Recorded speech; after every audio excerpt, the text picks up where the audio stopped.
Kia ora. Hello.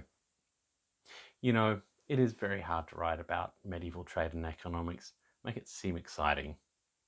There is a tendency for people to be more interested in the more material facets of history, like heroes, war, battles, or costumes and fashion. People can often seek a tangible connection to history, as it is, after all, intangible.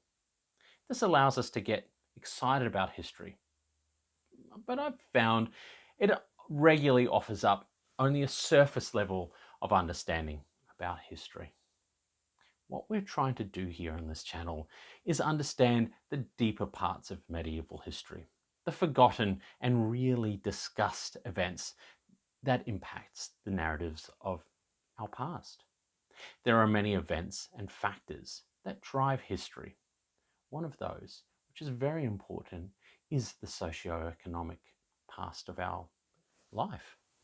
While it may be not instantly as interesting as the great man narratives of history, no emperor, pope, or general has ever lifted a finger, if not for the movement of the economy. The same thing can be said for fashion, arms, or any other technology of any age. Trade, commerce, and economics had a massive impact on the society of the past, as it does today. Trade is part of the human experience. We have evidence of prehistoric trade routes dating back to 300,000 years ago. The late medieval period shaped the modern world. It was here we witnessed the rise of commercial capitalism as Europe began to shrug off feudalism. The guilds had increasing control over local economies as they created and controlled the production and distribution of commodities. Additionally, powerful merchant houses and cities built networks of trade, seeking alliances and trade dispensations to assure their profits. They pursued this independent of the state, which today is imperative to the managing and facilitating the flow of modern capitalism. Burgeoning capitalism during the medieval period, however, did not have the luxury of the state working for it. Instead, the medieval merchants had to build and protect their own networks of trade, often from a very antagonistic state. An example of such a network that was built was the Hanseatic League, the topic of this week's video. Before I do get this video rolling, I probably need to lay out some outlines of what I'm going to talk about. The Hanseatic League, or just the League for brevity's sake, lasted from the 12th century until about the 16th century, although they were at their peak during the 14th century. This is also a big topic, and because of this, it is going to most likely be a three-part series. This video, we're going to focus on trying to understand the economic aspects of the League. Part 2 is looking at the social aspects. Part 3 is discussing the military aspects. I'm really going to be focusing on the medieval period, since this channel is, after all, about discussing the medieval period. And because we are having to be brief on the subject, you might want to know more. So please check the description below for all the links to our sources. I'm Andrew, and this is populaurbanum, a show where we discuss reenactment and the medieval middle class.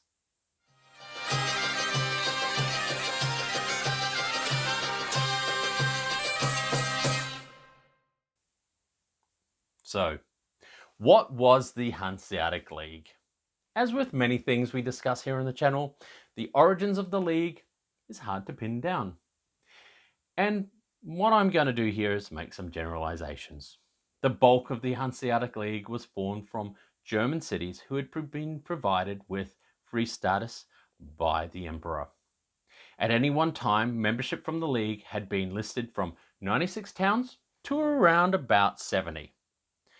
Though it does appear there were up to 200 members and associate members which at any one point enjoyed member privileges.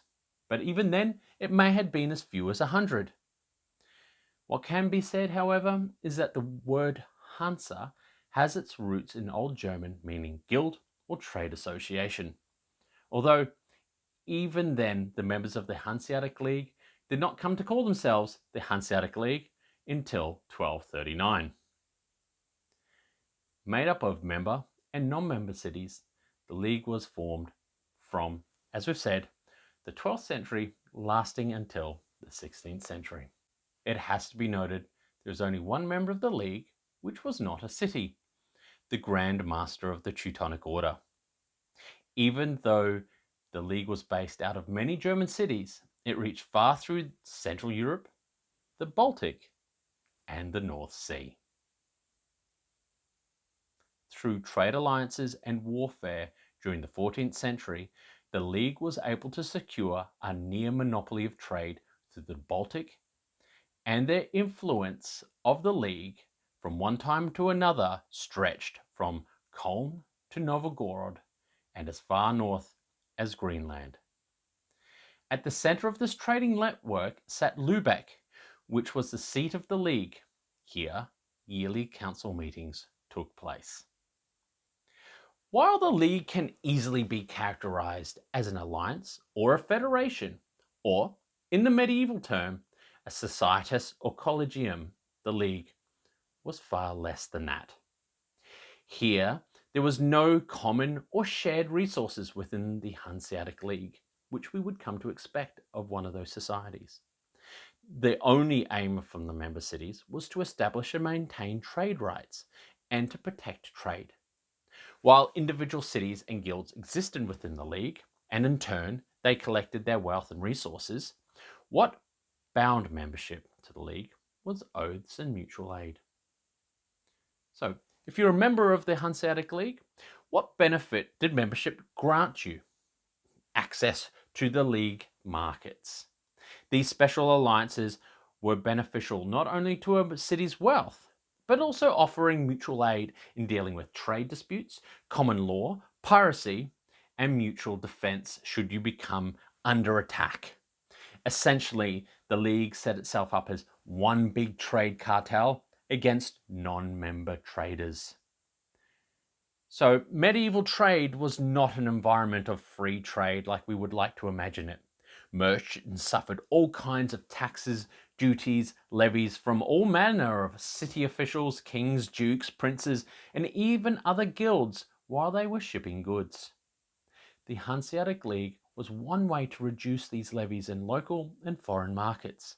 They negotiated trade exemptions, rights of protection, and special securities for their merchants. And obviously the goods. Now, this was negotiated within the League and also at their special trade posts known as contour. These were special areas within a non-member city where the Hanseatic members lived and traded. These acted as commercial outlets for the goods supplied by the League. They were large economic centers for League merchants. Special rights were negotiated for the contour. Large offices had special office bearers and had rights and special duties. They had their own court, their own cash register, their own order, which had an elected elder, and their own seals. It is best to think of these locations as an embassy with merchant trading rights. A contour was not a member of the Hanseatic League because only cities or their councils or merchants could fulfill that function. Because of their access to the key markets of the Baltic and the North Sea, the Hanseatic League controlled key trade routes and the trade commodities between Western Europe and the Baltic regions. The Baltic regions would supply raw goods into the West, including wax, furs, uncut lumber, stockfish, grain, and other commodities, and in return ship manufactured and specialized goods and spices from Western and Southern Europe back into the East. It appears to be little produced within the League that was traded besides salt and beer. Now, let's take a quick moment to discuss the movement of medieval commodities and how many merchants, and specifically those within the Hanseatic League, would trade. Riveting stuff, I know. As many Hanseatic merchant enterprises were run by self-employed merchants or were small merchant families or small-scale firms, they needed to rely on other merchants within the league to trade. This relied on a partnership basis. This partnership was a form of judicial cooperation called Wederlinge or company. In this, the merchants cooperated. One of them traded goods and the other contributed part of their finances for the first merchants. Profits were shared in such partnerships. In contrast, there was the sendev, which was a sort of commission business. A merchant who acts as a commissioned agent sells goods that they receive from the other merchant on order of the partner. As had been instructed, the sale who had sent the goods to the commissioned agents, with profits and risks remaining with the sender. There was a third kind, and this is the most frequent partnership between two merchants, that of the cooperation of two traders, which is somewhat different from the first two kinds and the commission business. This can be labeled as a reciprocal business. Here, each partner sold the other's goods, but in every case, the profits were pocketed by the sender while the risk remained with the partner who operated the sale. This way of operating is in stark contrast to the business practices of the merchant networks of the rest of Europe. When the goods were moved around the League, this was not as a fast, direct connection from Novgorod to Bruges. This was a trade network that ran from city to city with numerous stopovers in the retail chains. The trade route from Novgorod to Lübeck to Hamburg, then Bruges, bridges 3,500 kilometers on today's roads. On this, a merchant was not allowed to limit himself to just one line of trade, but had to buy or sell those items which brought them profit. It is also important to note that the risks to a merchant who is traveling is great. Not only did they face the risk of banditry and piracy, they also faced the risk of having their goods confiscated at the end of their journey. An individual merchant with little political connection was risking much traveling to a distant port to trade. But with a trade confederation such as the Hanseatic League, member merchants were protected by trade agreements in the cities they arrived in. The League had many tools at its disposal should a town decide to seize the goods of its members. Trade embargoes, blockades, and even war, if need be, would be utilized to ensure the safety of its merchants and the continuation of the precious trade. The Condor was a safe haven for the traveling merchant.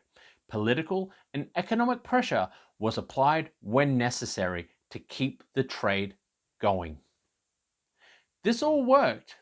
The League was able to bring wealth to its member cities. During the height of its power, Lübeck in particular was known for its wealth and political influence.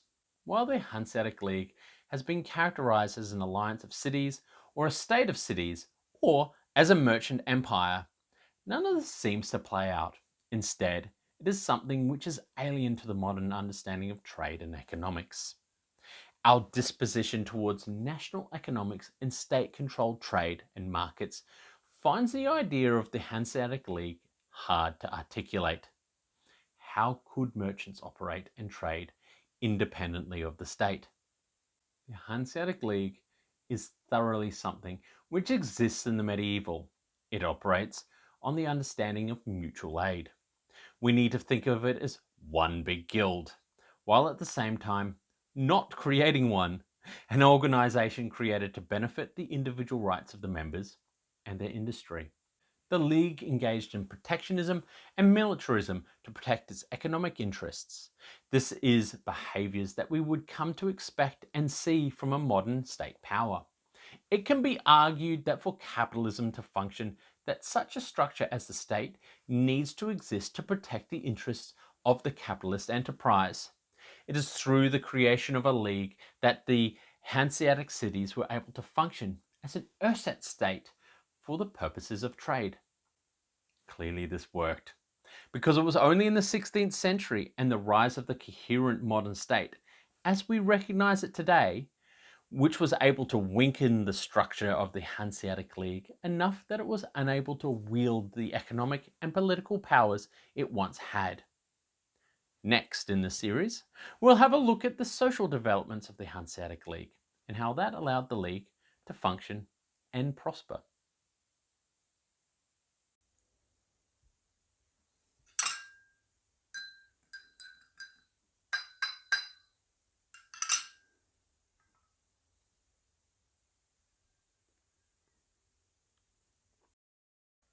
Oh, I didn't see you there.